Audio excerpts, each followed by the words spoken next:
కడప జిల్లా అంటే వైఎస్ఆర్ కుటుంబానికి అడ్డా అనే ట్యాగ్ లైన్ ఈసారి ఎన్డీఏ కూటమి సృష్టించిన ప్రపంచంతో చెదిరిపోయిందని చెప్పాలి.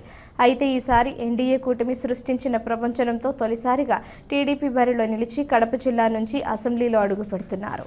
కూటమి నుంచి 5గురు అభ్యర్థులు ఎమ్మెల్యేలుగా గెలిస్తే 3 తొలిసారిగా కడప అసెంబ్లీ స్థానానికి ఎమ్మెల్యేగా గెలిచిన మహిళగా మాధవిరెడ్డి చరిత్ర సృష్టించారు. ఇంతవరకు కడపలో ఏ ప్రధాన పార్టీ నుంచి మహిళలు పోటీ చేసింది లేదు. గత 9 నెలల క్రితం మాధవిని టీడీపీ అధినేత చంద్రబాబు నాయుడు కడప ఇన్ఛార్జిగా ప్రకటించారు. దీంతో మాధవిరెడ్డి చంద్రబాబు నాయుడు తన మీద పెట్టుకున్న నమ్మకాలను వమ్ము చేయకుండా ఆయన అంచనాలకు మించి శ్రమిస్తూ జనాల్లోకి దూసుకుని వెళ్లారు. సూపర్ 6 పథకాలను ఇంటింటికి వెళ్లి వివరించడంలోనూ ప్రజలతో మమేకమవుతూ వైసీపీ నాయకులు చేసే కామెంట్లను తిప్పికొడుతూ ప్రత్యర్థులపై సవాళ్లు విసురుతూ తనకంటూ ప్రత్యేక ముద్ర వేసుకున్నారు. ఆమె వెళ్లిన ప్రతి చోట ప్రజల సమస్యలను సానుకూలంగా తెలుసుకుంటూ తక్కువ సమయంలోనే మంచి గుర్తింపు తెచ్చుకున్నారు. ఈసారి ఎన్నికల్లో టీడీపీ పూర్వ వైభవం పొందేందుకు చంద్రబాబు నాయుడు ప్రత్యేక దృష్టి పెట్టి ఆచితూచి అభ్యర్థులను ఎన్నుకున్నారు. దీంతో మాధవిరెడ్డి టీడీపీ బరిలో నిలిచి గెలిచి అసెంబ్లీలోకి అడుగుపెట్టనుంది. కమలాపురం నియోజకవర్గం నుంచి పుత్త కృష్ణ చైతన్య రెడ్డి తొలిసారిగా అసెంబ్లీలో అడుగుపెట్టనున్నారు.